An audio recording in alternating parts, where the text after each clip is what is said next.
Advocate മഞ്ചവിളാകൻ Jayan, Thiruvananthapuram ജില്ലാ കോൺഗ്രസ് കമ്മിറ്റിയുടെ general secretary.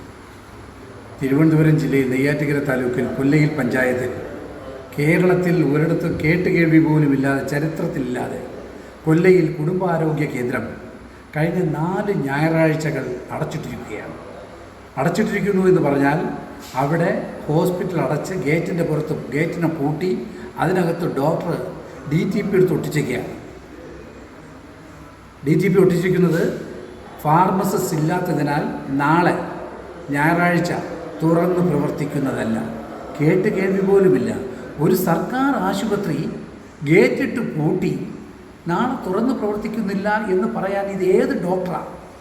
ഇദ്ദേഹത്തിന് MBBS ഉണ്ടോ? എവിടുത്തെ ഡോക്ടറാണ്?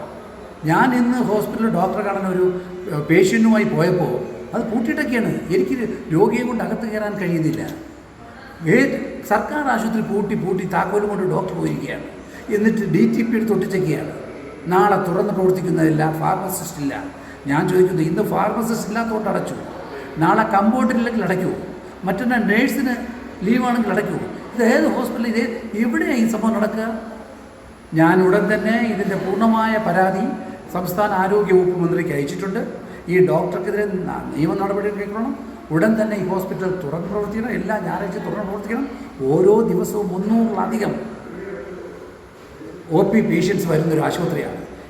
ഈ പ്രദേശത്ത് ഏറ്റവും കൂടുതൽ രോഗികൾ ദിവസവും വരുന്ന ആശുപത്രിയാണ്. എന്ത് അടിസ്ഥാനത്തിലാണ് ഈ ആശുപത്രി അടച്ചിടുന്നത്?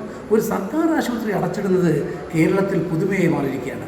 എന്തായാലും സംസ്ഥാന മന്ത്രി അടിയന്തരമായി ഇടപെട്ട് ഈ ഡോക്ടർക്കെതിരെയും നടപടിയെടുക്കുകയും അടുത്ത ഞായറാഴ്ച തുറന്ന് പ്രവർത്തിക്കാനുള്ള എല്ലാ സംവിധാനങ്ങളും ഒരുക്കണമെന്ന് ആവശ്യപ്പെടുകയാണ്.